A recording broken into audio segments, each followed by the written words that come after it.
isang lalaang pangarap at pangamba, pagtulo ng luha, di alintana, kagustuhan, matiahon ang pamilya. Mahirap man buhay sa ibang bansa, madalas puyat, kalamang sigura, kinakain ang sariling luha dahil namimiss ang pamilya.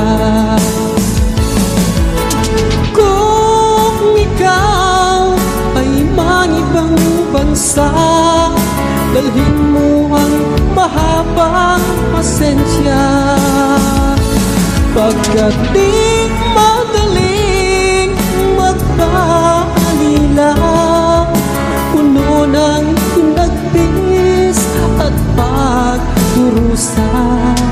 Ang tangi ko na lang pag-iusap sa ating pamilya sa Pilipinas.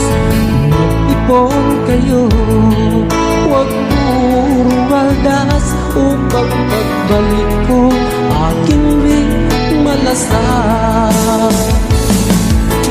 Kung ikaw ay manibang bansa, dalhin mo ang mahabang pasensya, pagkat